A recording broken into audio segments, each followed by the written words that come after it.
I got lost in the ocean. I was underwater, took a wrong turn, got stuck in some currents, and by the time I serviced, I was 1.5 miles away from where I should have been. Thought I was gonna die.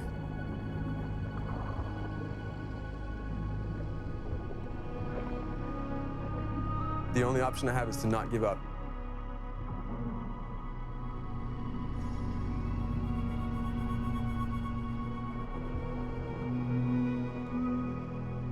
That was very much a metaphor for what we're going through now. Because if we give up, 100%, we're dead. I think we're in that situation right now. You can't give up.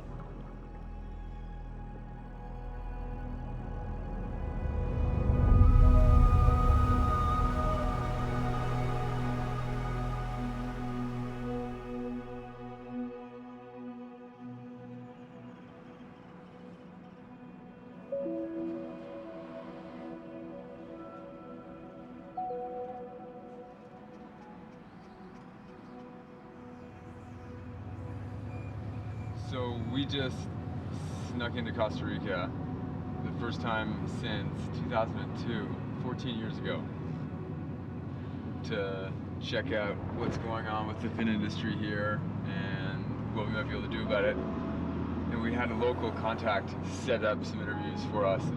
So the word is out in the Costa Rican government now that I'm here and that Sharkwater's here and we're making Sharkwater 2 and we're not here without filming permits. They don't even know we're in the country. So we gotta watch our back.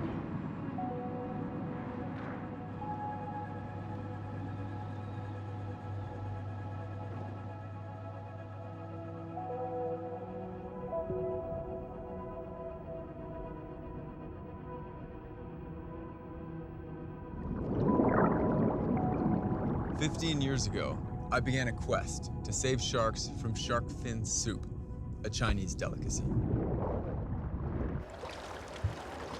Millions of sharks were being thinned, where they were pulled out of the water, their fins were cut off, and they were thrown back into the oceans to die, destroying the populations of some of the most important predators the planet has ever had.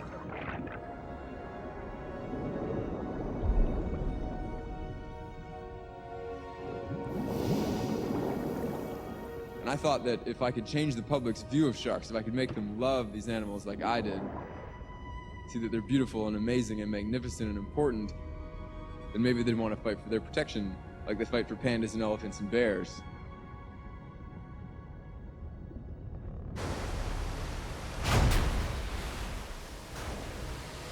Well, the movie, it took me 5 years.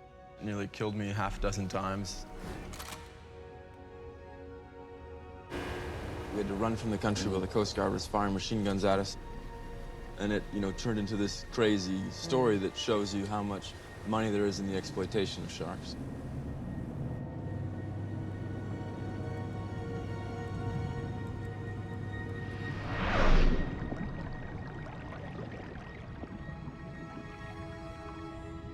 The film Sharkwater brought the plight of sharks for shark fin soup into the spotlight, resulting in the creation of conservation groups, government policy changing all around the world, and an empowered youth that knew they could change the world. Today, shark finning is banned throughout most of the world.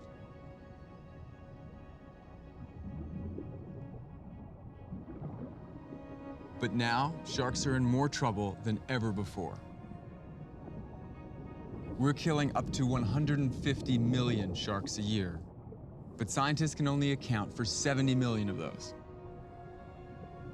There are 80 million sharks every year that are getting killed, and nobody knows why or where those sharks are going.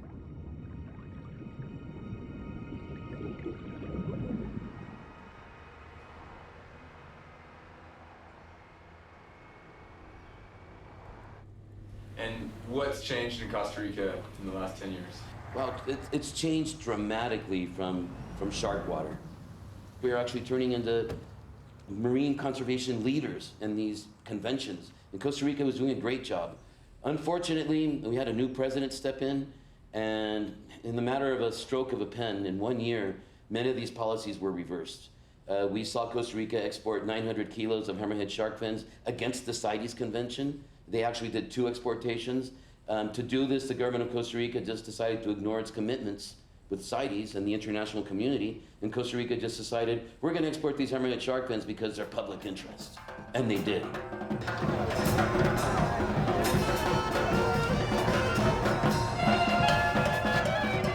And they even got the president of Costa Rica to sign a statement saying that the government was no longer going to protect sharks in international conventions.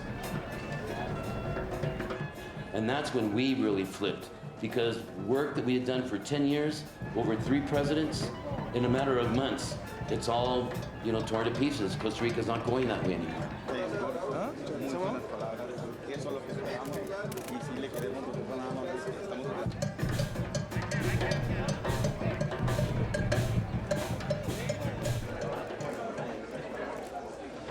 Como ustedes saben, hace pocas semanas fui distinguido con un título internacional de enemigo de los tiburones. Y decidí que mejor hablábamos un poco sobre eso. Tiene que ver con una dicotomía falsa entre conservación y producción, entre la responsabilidad que tenemos o que deberíamos tener de garantizar la supervivencia y la sostenibilidad de los recursos naturales, no solamente de los marinos, y la obligación que junto con esa responsabilidad viene aparejada de poner a la orden de las comunidades humanas esos recursos para su supervivencia.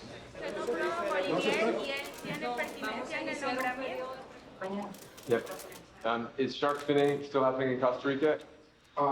It's happening, but without the permission and without the support and without the willingness of the Costa Rican government. Finning is happening simply because it's an illegal action, and it's just as it happens with narco trafficking or any other action, it continues to happen, and I regret that. And the authorities of Costa Rica are taking all the necessary steps to prevent it.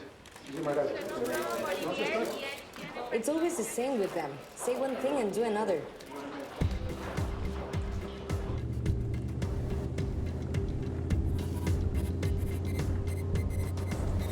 We're headed to Punta Arenas because we figured out that if you want to bring illicit fins into Costa Rica, all you have to do is land them in port on the weekend when the fisheries body that looks after fish isn't working.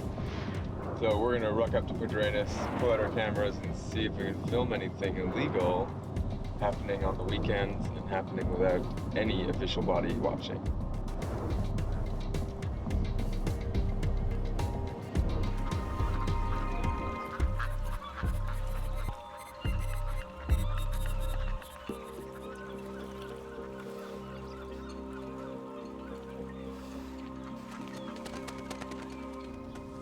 Are you going to be your real name? No. I'm gonna be What Laura. about when they ask you for your ID? So do you think I have to take my ID? Just try and watch your back, Reggie.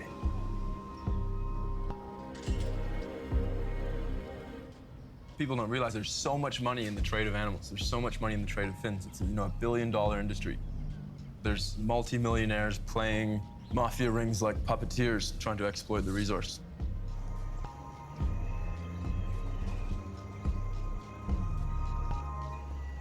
Gotta be kidding me. I'm not surprised.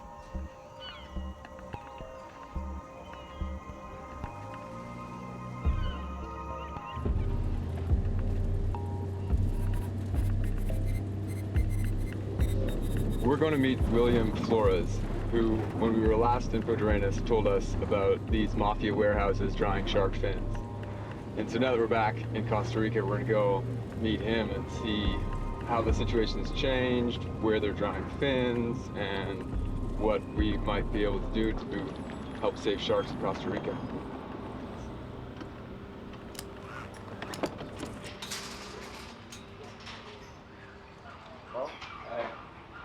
Lord. Yeah. Ok, aquí todavía se ve, pero muy poco. Empresas taiwaneses compraron muelles a muy altos precios, multimillonarios, millones de dólares, para que ellos poder hacer sus empresas aquí a la libre. That's yours. The life jacket. It's better. For what? For the- To look like a tourist? Sure. Yeah. Good idea. Y son miles de barcos que ellos tienen pescando en el Océano Pacífico Oriental, que ellos pescan, pasan por Costa Rica, descargan en los muelles privados y pasan por los aeropuertos. Y muy mafiosas, ellos son muy poderosos económicamente. Muchos cientos o miles de dólares, millones de dólares. Son personas que están involucradas aquí con ese negocio y tienen comprado a los gobiernos anteriores y a este gobierno. Which one's it there now? Sharks are worth an enormous amount of money, and it's mostly for their fins. And, you know, a single pound of fin is worth over $200 US. So to fishermen around the world in third world countries, you can pull up a shark, cut off its fins, throw the rest of the body back, dry the fin. You don't need refrigeration systems on your boat, so even the most decrepit boats can go out there and make enormous amounts of money. And sharks are being fished everywhere. Oh, look, he's got something. What is it? It looks like a hammerhead to me. Is here, you want to buy it off of him? He looks like he's interested in. Yeah, you want to sell it? Yeah? Black tips? No, this is a little hammerhead.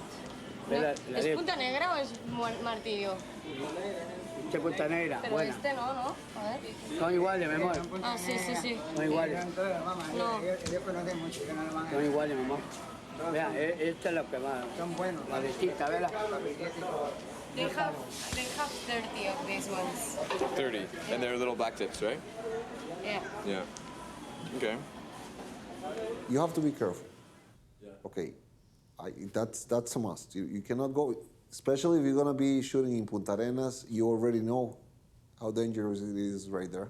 You guys run for your life. You know, I remember one shooting that you were meeting, or you went into a warehouse, I think so, and you saw the shark fins on the roof. Yeah. And you guys were running, literally. So you have to be careful.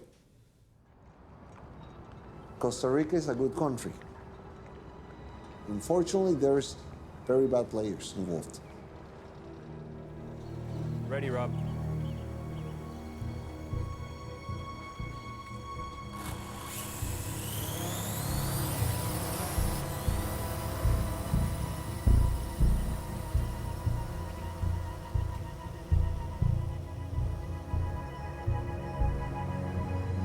El problema es que hay una empresa grande aquí que es manejada por un costarricense, un puntarenense, millonario.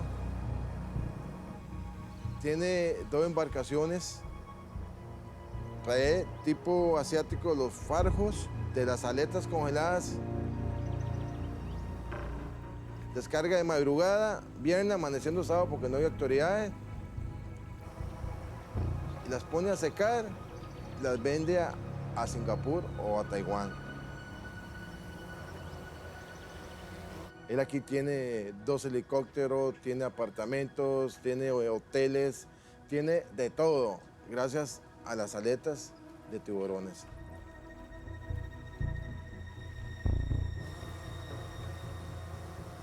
Holy shit, there's one clear panel and I think there's fins in it.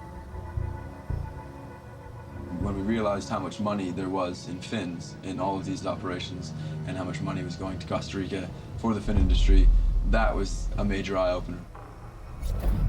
Wow, that's a lot of fins. You think of Costa Rica and you think of, you know, lots of conservation happening. You don't expect one of the most progressive countries down there to encounter that, but we did.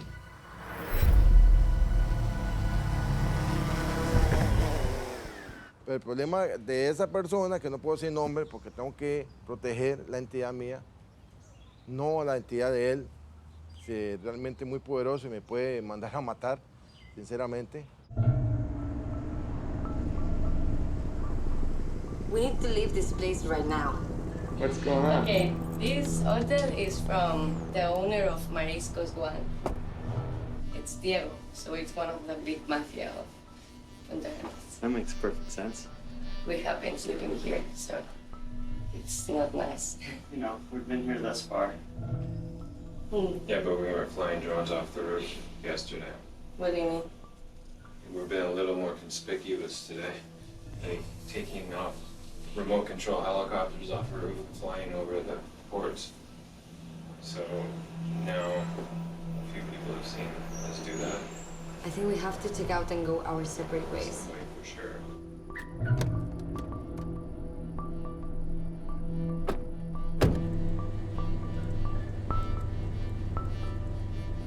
After that, I got death threats and I had to leave Costa Rica. The next time I saw Rob was just before the last dive.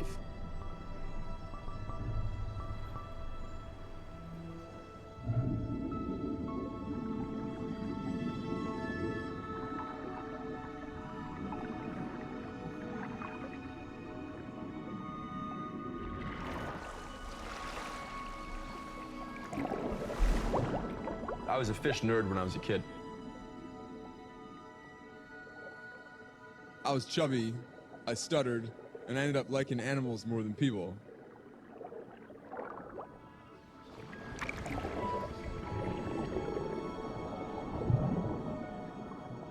I had a goldfish bowl, I think, from the time I was 0, and just fell in love with fish and looked into that world and saw these creatures that I didn't really understand, that could breathe water, that could fly.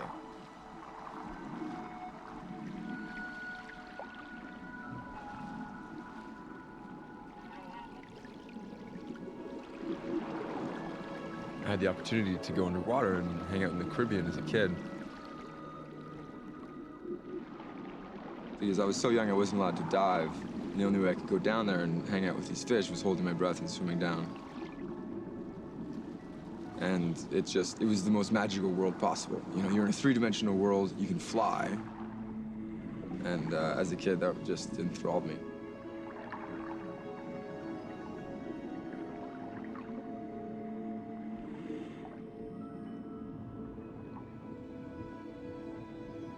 I met my first shark when I was 9.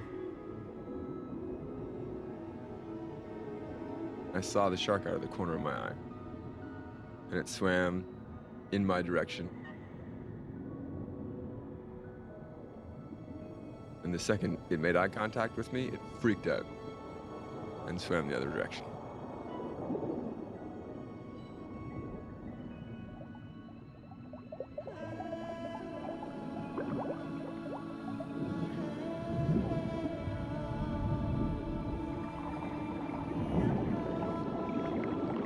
For me, that whole experience, 5-foot Caribbean reef shark, terrified of a 9-year-old kid, removed all the fear I had of sharks and of the ocean and allowed me to go explore it further and fall deeper in love.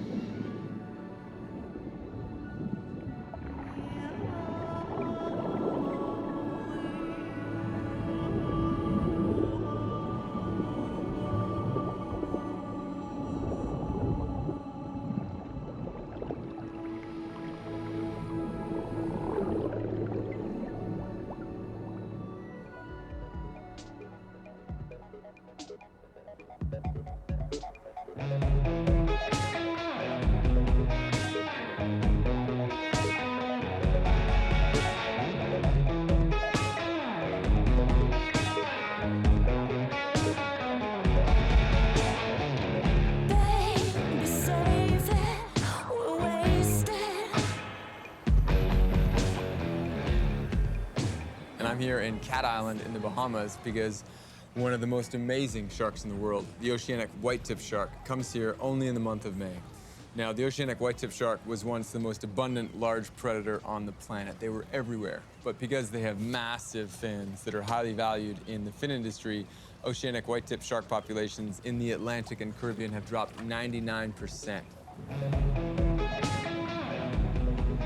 When I heard these creatures were spotted in this area, my team decided to take a chance and see if we could capture them on film so others could see the reality behind what Jacques Cousteau once called the most dangerous of all sharks.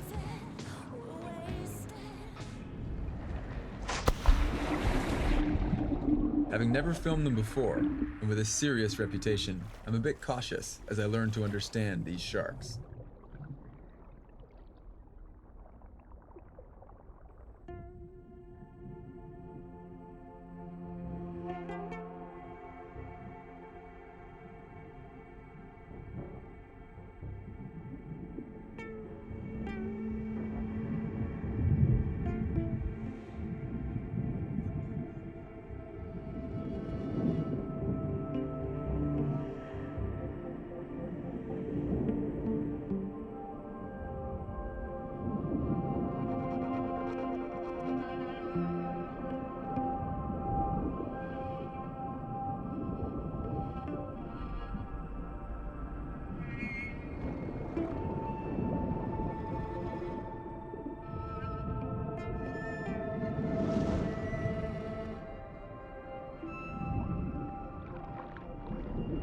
Oceanics turned out to be absolute sweethearts. They have the most expressive and curious eyes I've seen in any shark, and you can really feel them reading you. They're also a little cheeky and very intelligent.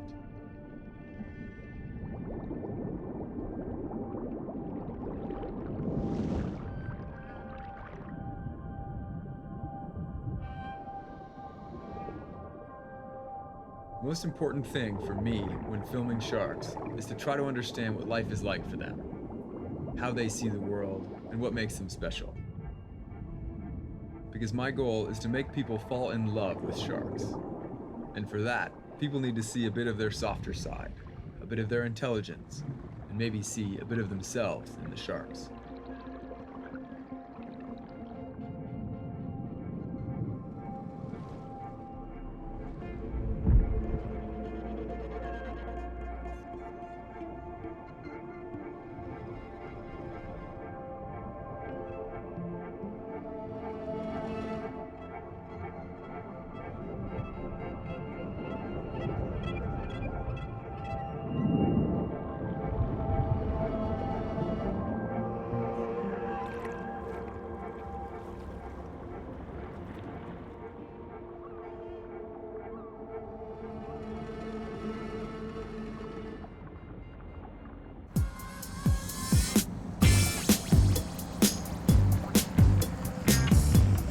Something big today, baby, something big. Stand by, we're gonna hang them high. I got good feeling today, baby.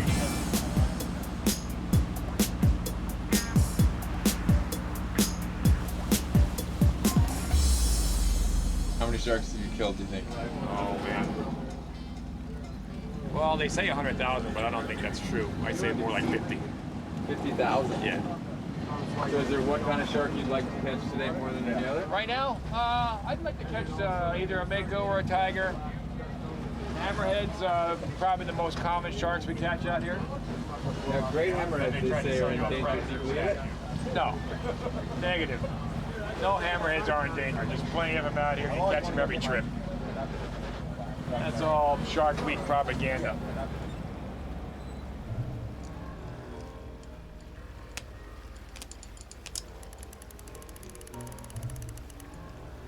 I mean, you know, you got to put it in perspective a little bit. I mean, this is just an animal that's on Earth for what reason? For man to eat.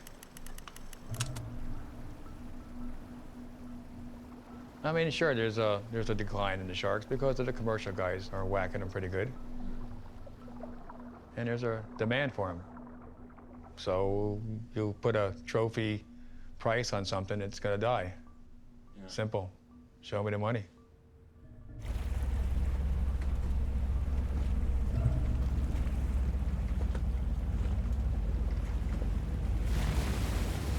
When we normally get a bite right about now.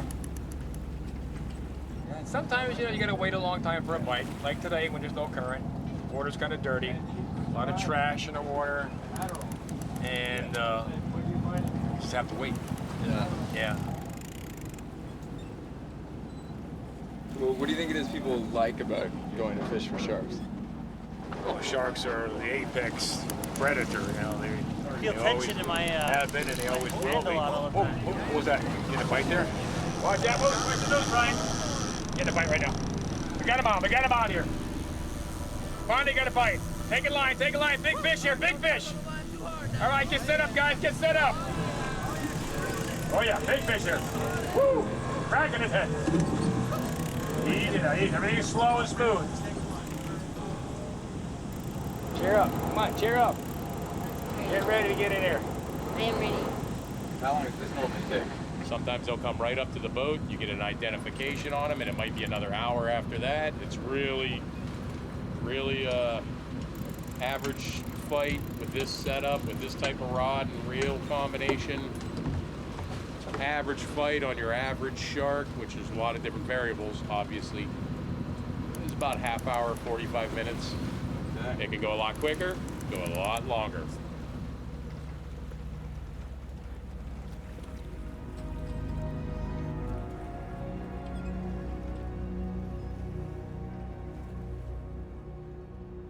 People tell you your whole life to be afraid of sharks.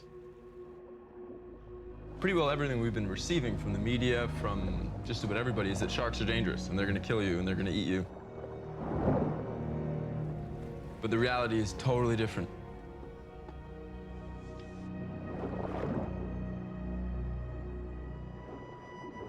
You know, they've been here for actually 400 million years. They've survived 5 major extinctions on Earth that wiped out most life on the planet. They've seen life on Earth rebuild from scratch 5 times.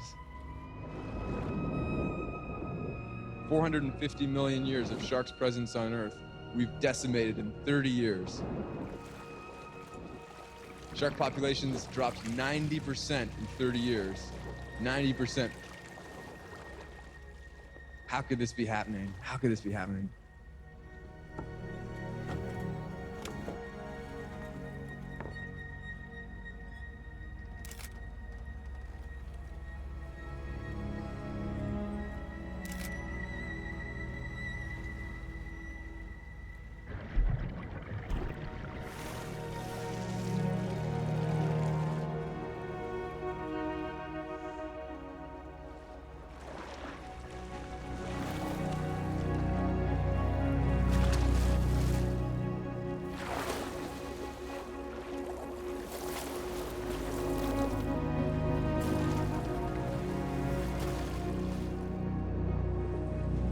With sharks in particular, a lot of them, particularly hammerheads, seem to not survive. After you catch them? After you catch them. You know, if you just keep them at the boat for a few minutes or so, their chance of survival is really, really slim and none.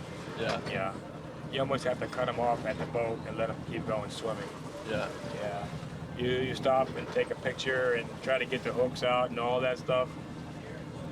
It's probably not going to survive. Yeah. And that's okay with you if the sharks What are you don't going to do? survive? I mean, you can't put a sign on the hook, say, hey, I don't want any hammerheads biting this bait.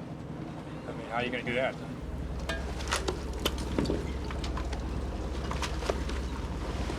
Well done, well done. Good job. Well done. Pretty work, guys, pretty work. Manny, what's happening?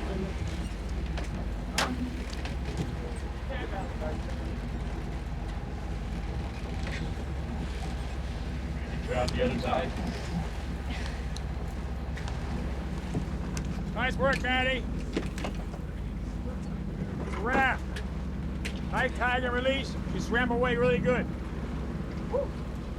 Good job. Hey, you got to break a couple of eggs if you want to make an omelet. Remember that, all right? Good job.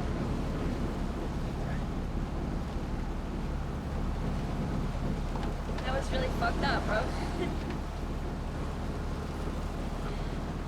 I have seen, like, a hammerhead like that once in my lifetime in the distance on the Great Barrier Reef for about 15 seconds before it swam off. And that was the closest I've ever been to a hammerhead, and that was terrible. He's thrashing around at the end, thrashing around, and it just like gave up. That's the worst thing about it. Like, you can film that on a commercial fishing boat and it's still messed up, but you understand why they do it. But when people do that kind of stuff for fun, I have absolutely no contemplation of what's going through that person's head, why that's fun for someone.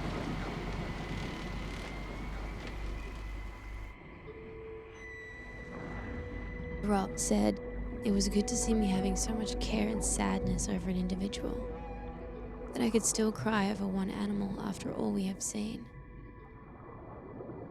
He was like an older brother."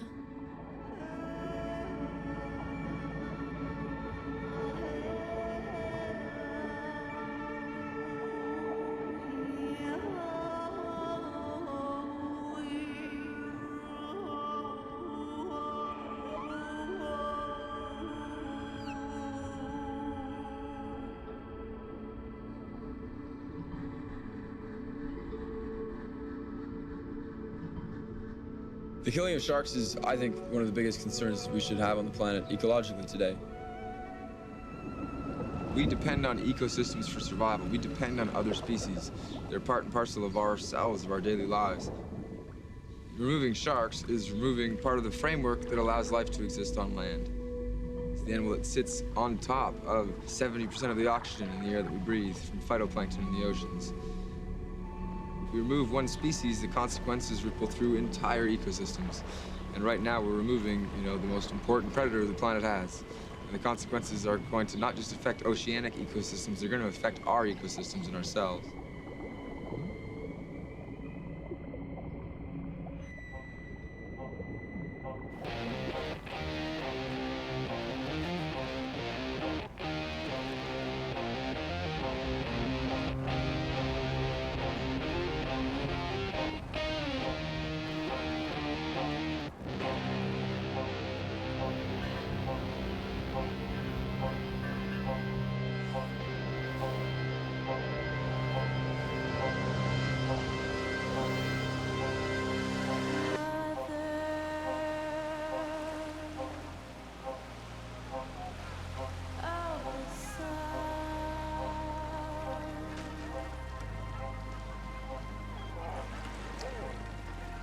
Con 40, la vuelta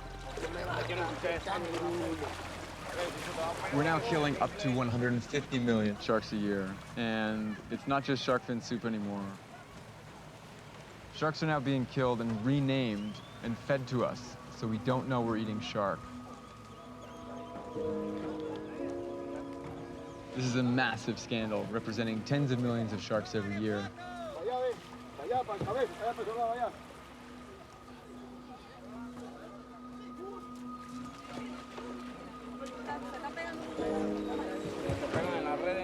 La red, mucho. De la chiquitita a la red pequeñita.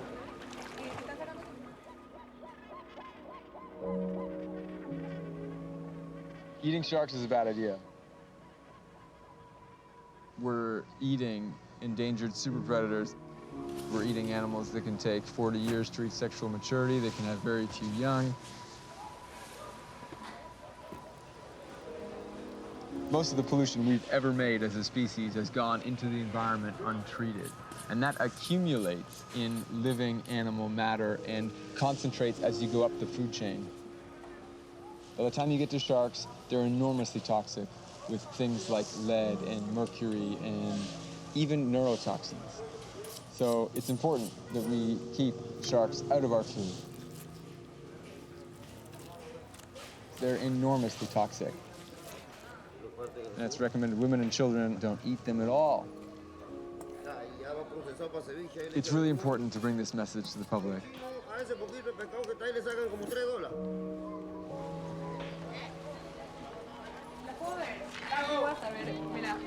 Así vas a ver, a ver si vas a ver. Esto es rizo, mira. Sí, reventizado. Ajá. Here are the fins.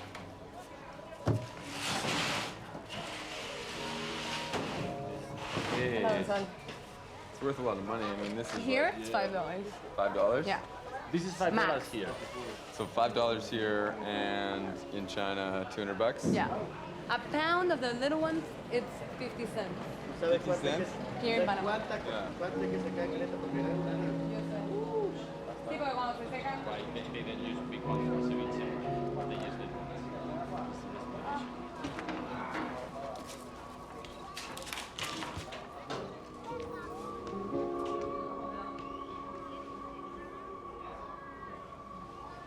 Baby hammerheads. Sin embargo, cuando le pasas la mano, no, cuando tú le pasas la mano a ese, te corta la liga.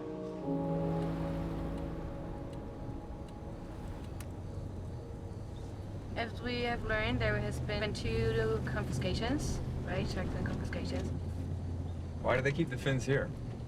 Because this is the Coast and Ocean Department of the Environmental Ministry. Okay. And it's in their custody.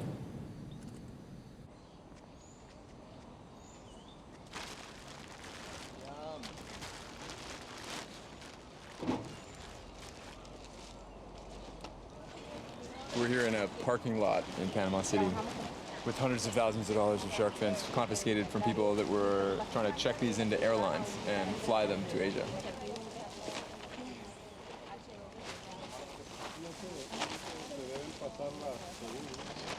¿Esta? ¿Esta es la otra? Estaba allá.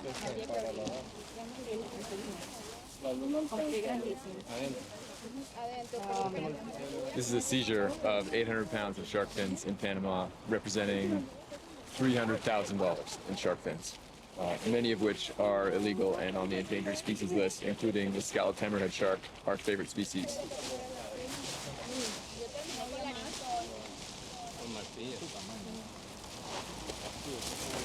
Wow. Es que sí, hay que sacar algunos que no son tan...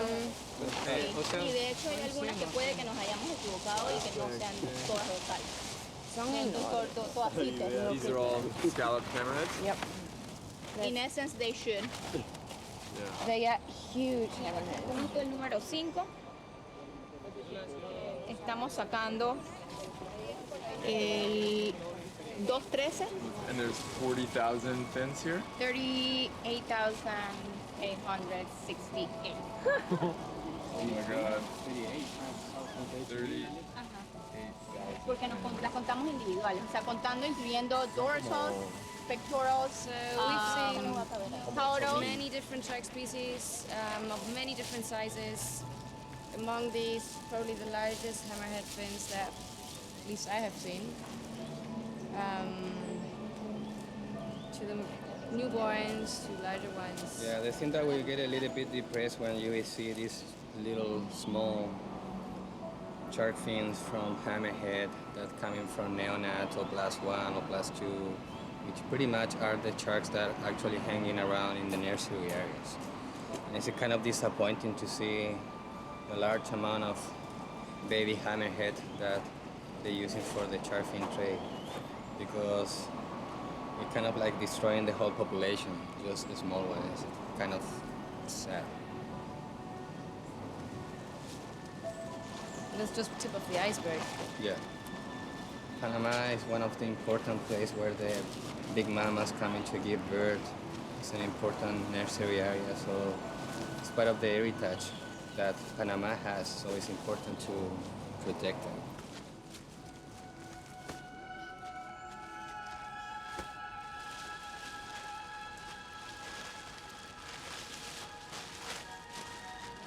This is a lot of shark fins. Yeah, I never seen something like that before.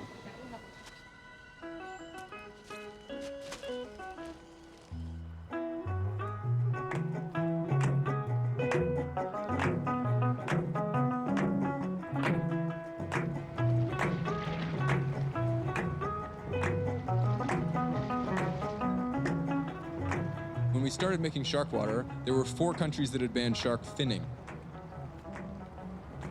When we were finished, there were 16 countries that had banned shark finning. Now there's more than 90 countries around the world that have banned the process of finning, but none of them have banned the importation of fins. which means you can fin as many sharks as you want as long as you put the fins on a shipping boat before you bring them into port, not a fishing boat, which is a massive loophole.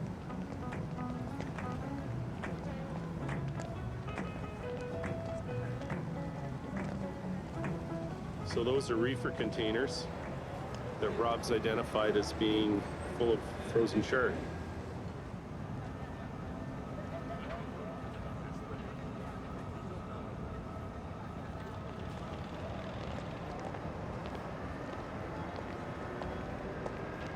Think Rob's gonna get pinched? That guy's obviously plainclothes security, right?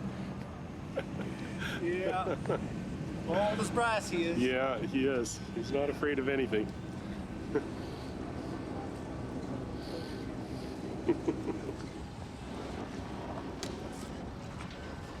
Holy crap. That's a fin. It's laying on the wharf. So we're all shark biologists here. Any idea what species? Another one. Not a blue shark would be the guess. Holy. Yeah, that's not blue shark, brother. No, that's not a blue. We've seen plenty of their fins. Yeah. What do you think? Definitely not a blue. That's a dorsal from something, I'd say. What's this? It's the blue shark tags Tiburon Azul, yeah.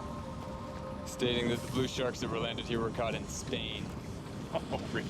And we're nowhere near Spain.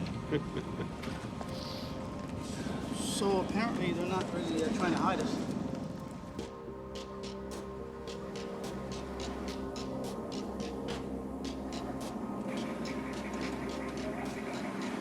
Does this shit make you nervous? No.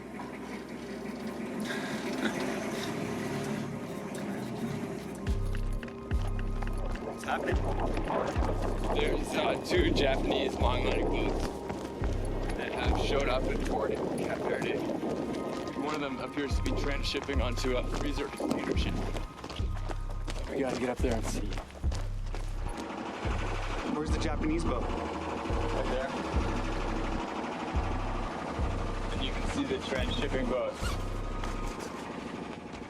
You can see the transshipping boat over there. The freezer container ship. You can see the two boats, the Japanese boat and the freezer container ship.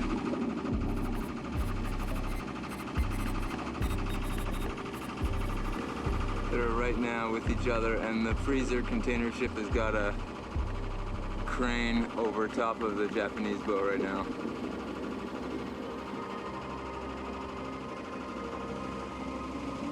Oh shit, dude, they're unloading right now. At the end of the dock, they're unloading blue sharks. Fuck, what are these boats? There's tons of them. Cars pulled up behind ours, and he just randomly beside us. He looks Costa Rican. Oh, great.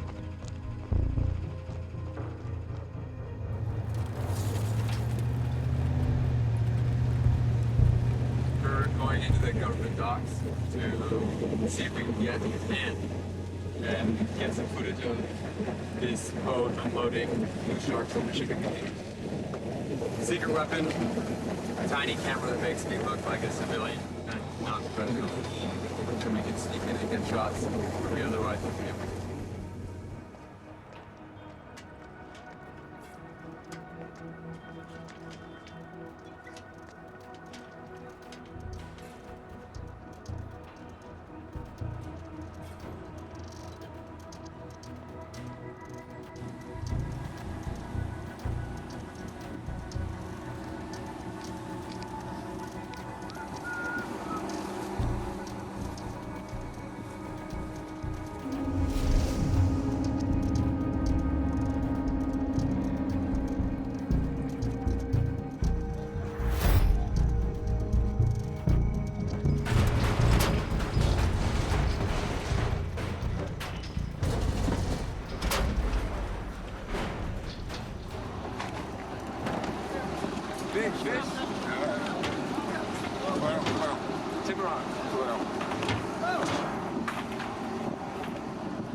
Stay very.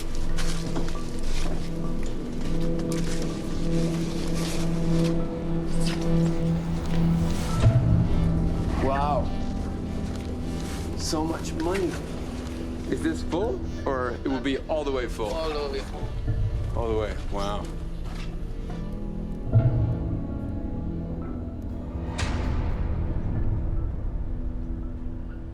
They're all big blue sharks in that container. Blue sharks are cute, they're dopey, big eyes, don't really ever bite people. They're loading the shipping container full of tens of thousands of pounds of blue sharks onto a shipping boat to leave the country. The word is out around the world that sharks mean money.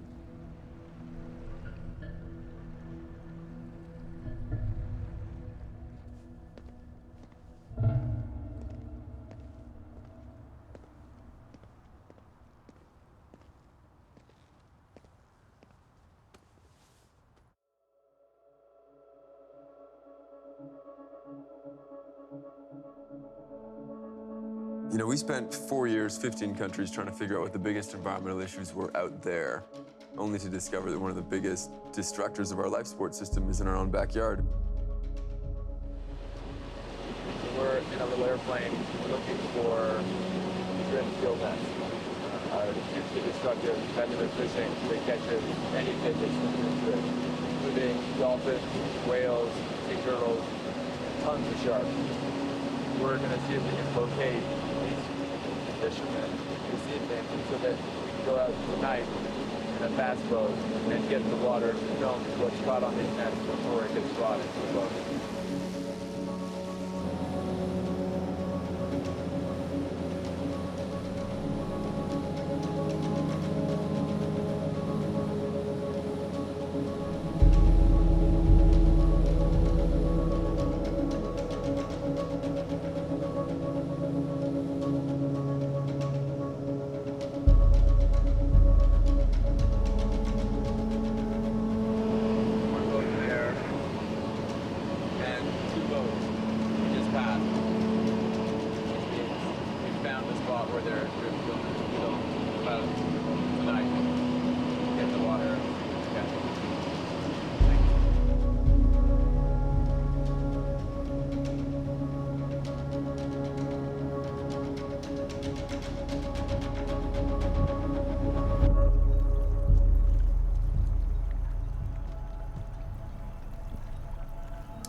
I think the biggest issue we have on the planet right now, aside from the environment, is our lack of awareness of what's going on.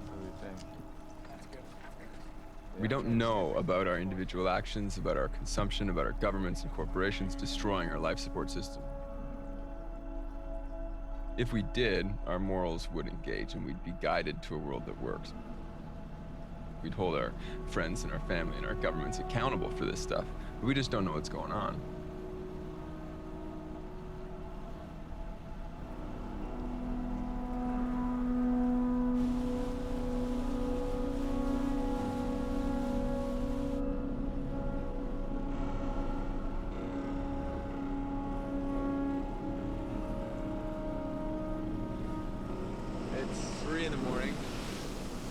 Found the drift nets, one about a mile long, and we're gonna go a little bit of a distance from the nets so we don't make ourselves known to the fishermen, so they think we might be, just stumbling upon it instead of stalking them.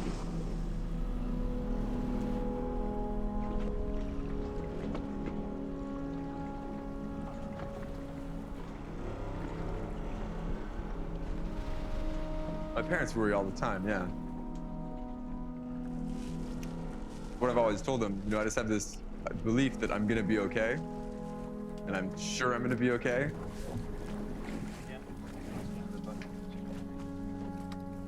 And the amount of times that I've almost died and ended up okay have sort of reinforced that belief that I'm gonna be okay. I know exactly how I'm gonna die, when I'm gonna die.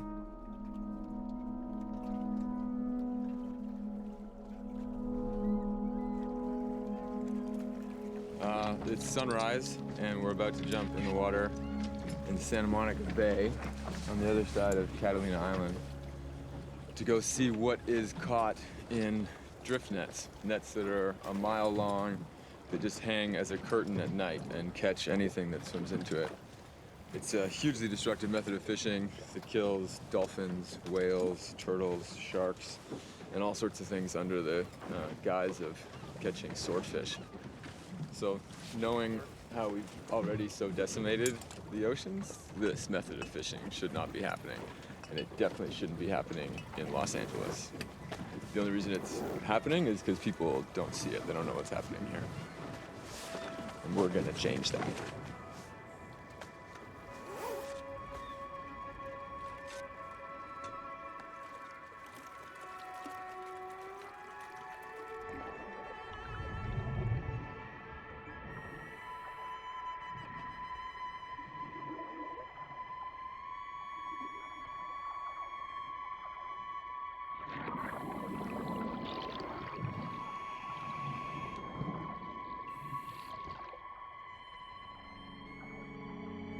Some fisheries will waste 85% of what they bring to the service as bycatch. Right now, we're wasting 54 billion pounds of dead fish every year that's brought out of the ocean and killed and thrown back because it wasn't our target fish. We wanted the more expensive ones, so we threw back all these amazing animals.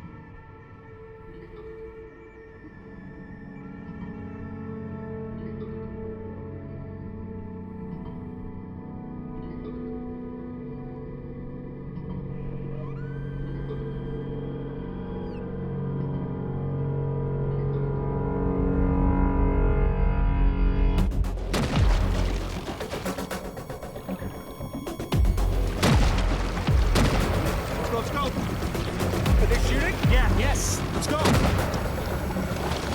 go.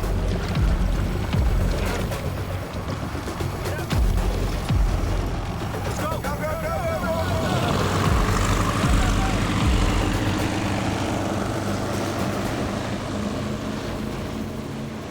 So we just filmed a thresher shark and a blue shark on a drift gill net right outside of Los Angeles. And while we were doing that, all of a sudden the boat was immediately on top of us. They were firing shots at you guys on the boat. Both the blue shark and the thresher shark were still alive, so you can see their mouths opening and closing and them struggling, and the blue shark had it, the mesh caught in its mouth. And the thresher shark was mangled, all messed up from thrashing around within the net. Really sad to see an endangered, majestic super predator stuck in a primitive fishing method in the town that I'm living in. It's crazy. How do you feel? I don't feel good. It's super emotional. It was really hard to watch that thresher just dying. But we're gonna stop this.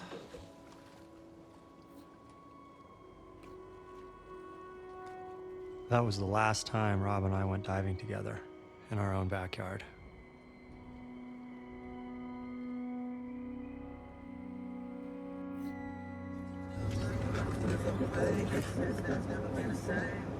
Do you want to talk? Sure. Actually, Make sure it's fresh. You're close to it. Hey, Sharks, this is Ashley. How can I help you? yeah, hey, I was wondering, do you guys have any sharks in stock?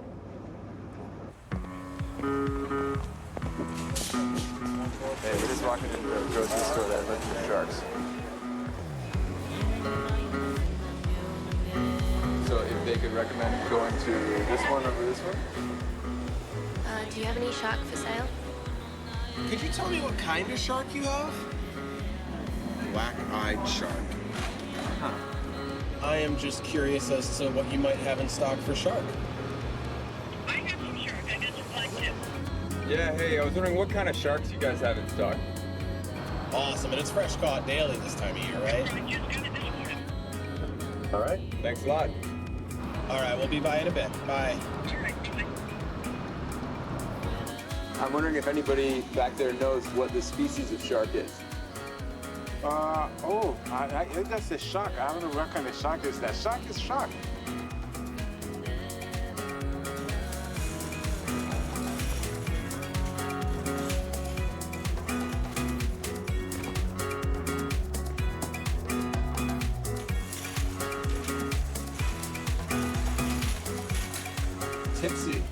tipsy shark? Oh, wow. Wild shark. Yeah, I mean, that just means it didn't come from SeaWorld, but... Yeah, I said wild shark. Huella infinita de tu rostro alegre y de tu voz sobre la faz de la tierra.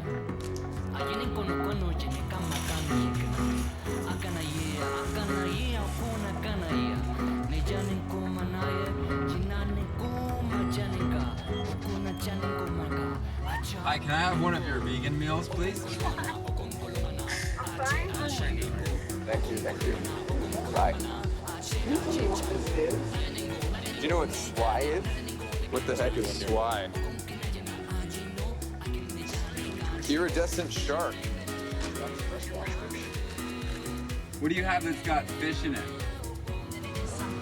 It's Alaskan halibut. Alaskan halibut. It's on the box. In the box. Okay, sweet.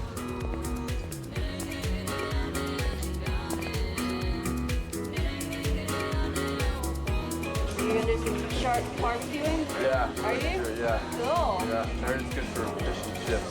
It is? Yeah. Little steak. Yeah, There is. yeah, it's good for ceviche. You're welcome. Okay, sweet. Thank you.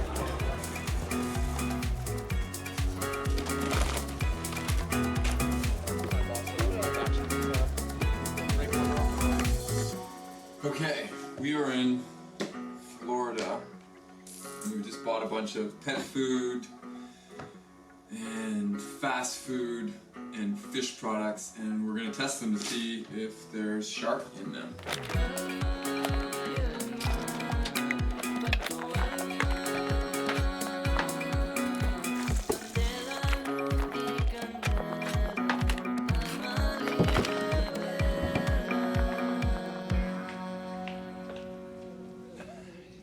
We're right now at FIU, Florida International University. My name is Diego Cardeñosa. I'm a PhD student from Stony Brook University in New York. Thanks. We collect shark fin samples and we do genetic barcoding on them. So we assess the composition and the proportion of species in the shark fin trade. All right, let's do this. Okay. So right now we're testing your samples of pet food, some shark fillet purchased in supermarkets, some tuna salad. So the idea is to try to see if we can find any trace of shark DNA in those products, and to identify if there's any shark DNA in those products, try to identify it at least to the genus or species level. So basically what this does is once we put it in the thermocycler, it will boil to 100 degrees. Okay. So that destroys the tissue or whatever the sample is. Yeah. And breaks the cell open. Yeah. And captures everything that is not DNA and leaves you like a clear liquid, let's say, with the DNA. That's the one you're gonna use for your PCR afterwards. Okay. If there's a shark DNA in this thing, it will let us know. Yeah. Now just mixing a little bit of a shark DNA cocktail. 33% of the pet food products tested positive for shark DNA, including blacktip and mako shark, which is a vulnerable species known for very high mercury levels. We also found traces of blacktip, scalloped hammerhead, milk, and blue shark DNA in the beauty care products we tested.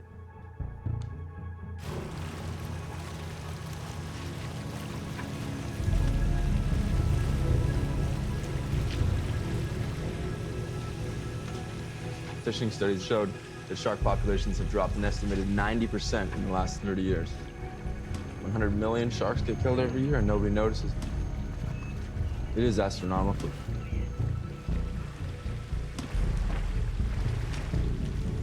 And this is a huge consumer awareness issue that can be fought and can be won.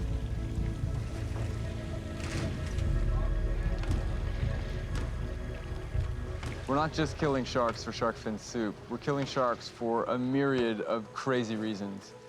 Sharks are now being killed and renamed and fed to us. Things like rock salmon and flake, so we don't know we're eating shark. Sharks are also turning up in pet food, livestock feed, fertilizer, and even in cosmetics. We're smearing endangered super predators on our faces without knowing it.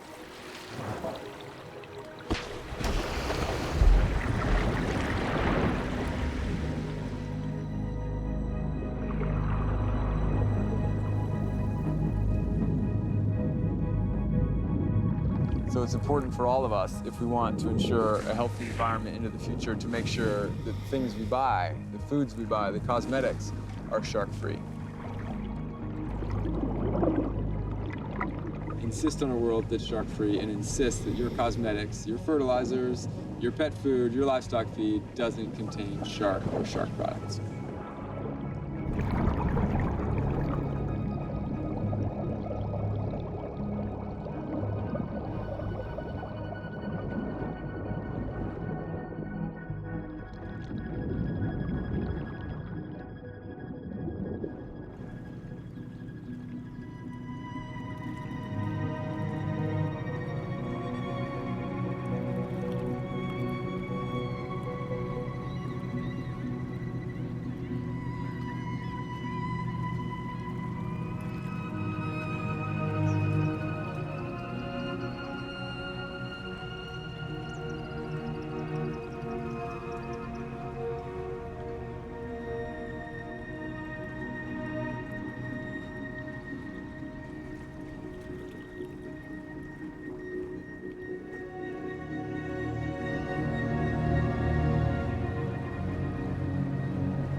These are rebreathers.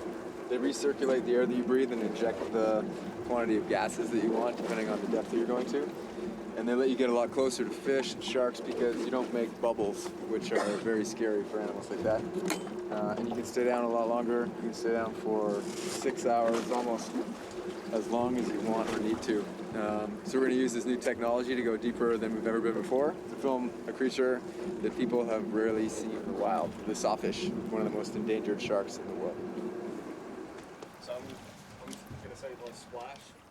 Still sitting 46 feet off my mark, so I think we're about as secure as I can get us. Okay, do it. I'm marking a lot of fish down there.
This is United States Coast Guard Communications Station, Sector Key West. We request to know if you need assistance. Over.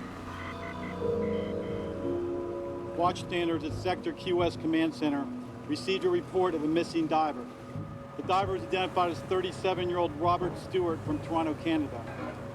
Canadian filmmaker has gone missing while diving in Florida. The U.S. Coast Guard is searching for Rob Stewart right now off the coast of the Florida Keys. The U.S. Coast Guard tells us they're using a helicopter, a boat, a team of divers, and in the last hour they've just added a plane to that search. The Coast Guard says Stewart and 4 others were diving in the Florida Keys off the coast of Isla Morada. As their dive came to an end, he resurfaced and signaled that he was fine. Stewart disappeared while the boat crew attended to his instructor, who had exited the water but then collapsed on deck. The friend said that he jumped in but couldn't find him. He wasn't seen again. 3 days later, the search continues, including hundreds of volunteers in small craft, helicopters, and airplanes. His worried parents pray that he's found alive. It doesn't look great, but he's the kind of person that will survive. He's super fit and he's a great swimmer, and he's done thousands of dives.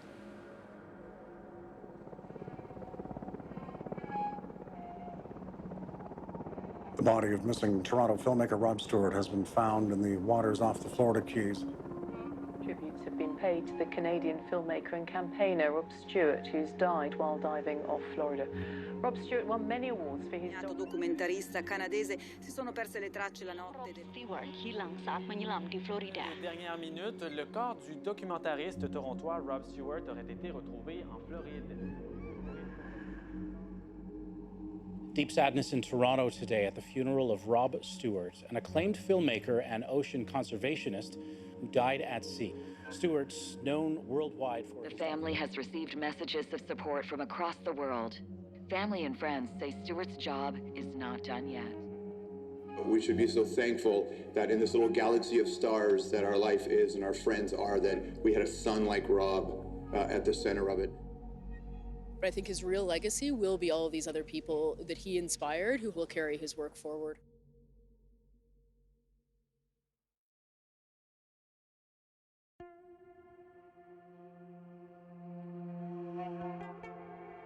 It was an amazing journey.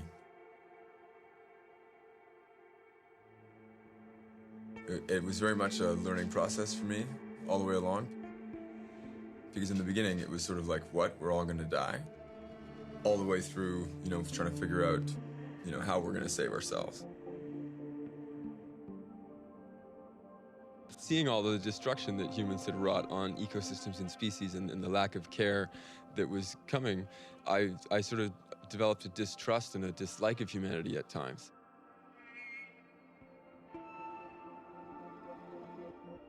And then through making this movie, trying to educate humanity about what was happening to sharks and seeing them take that cause and fight for it, particularly kids, it really instilled a lot more hope and made me love humanity a lot more than I ever could before.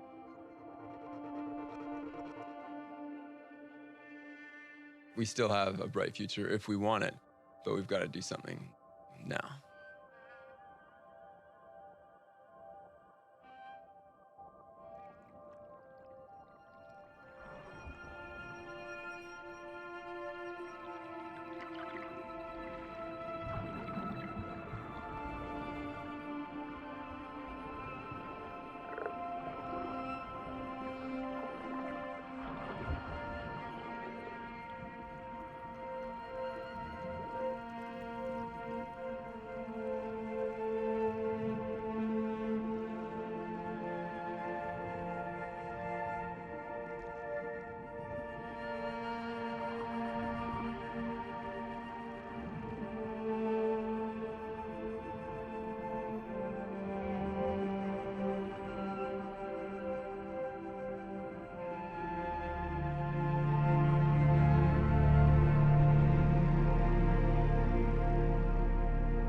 I'm standing in front of Darwin's Arch at Darwin's Island.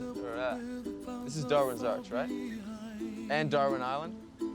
Now this is the mecca of diving in. I've lost it. Like I ever had it. Well, when I started out, I wanted to bring people closer to sharks than they've ever been before, so that, you know, they could actually see an interaction with sharks they've never seen before and truly understand them. As you know, an elephant falls for ivory in Africa and the world goes crazy. Elephants kill 200 people a year. Sharks kill 5 people a year.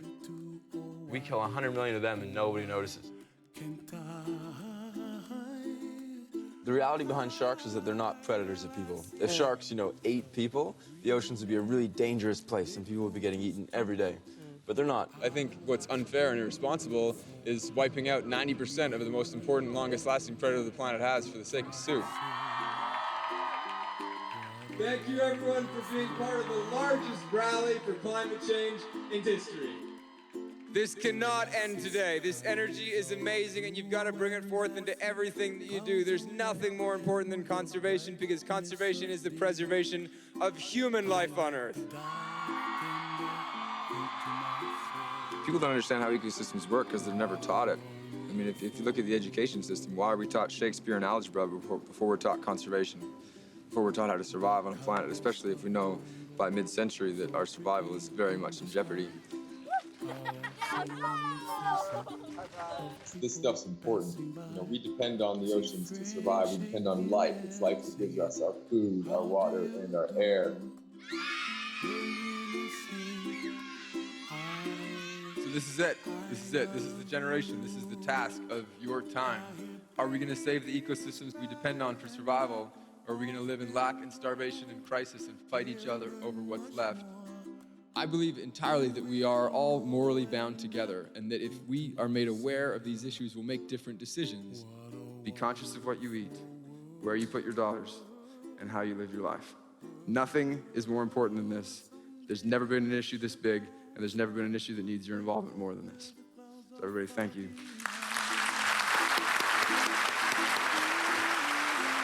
You've got an opportunity to become a hero, so be a hero. High above the chimney top, that's where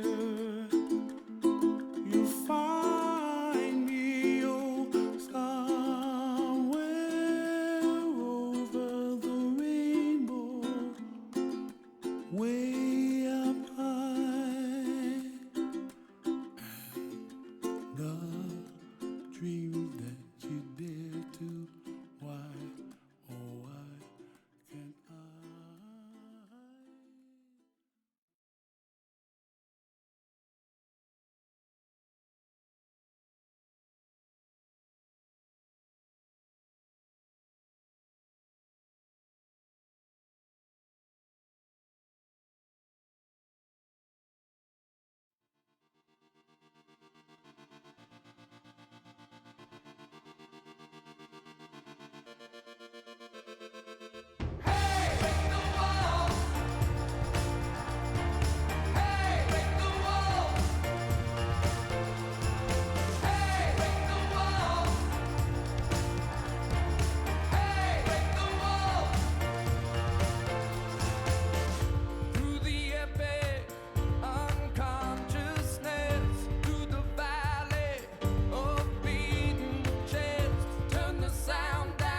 Still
We are the pointed end of stars. We cut a hole in the dark. Sing so high, we build the sky. And with the tears we cry, we fill the sea of love. Let the water breathe.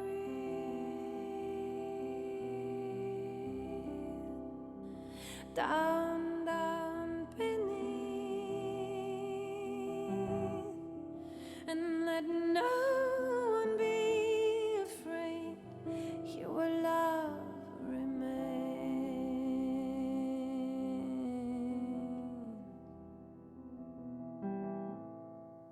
here a bird cannot be loved. The mermaids perched upon the rocks. And everywhere is home, my food and my clothes. The shells around her neck and the seaweed all along.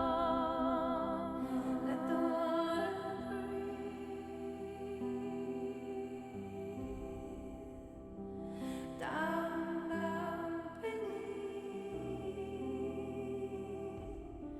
And let no one be afraid. Here where love remains.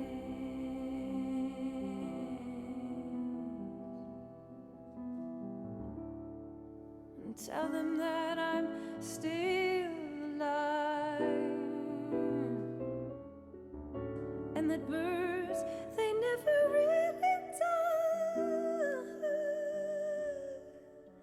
Forever, it's a forever flight.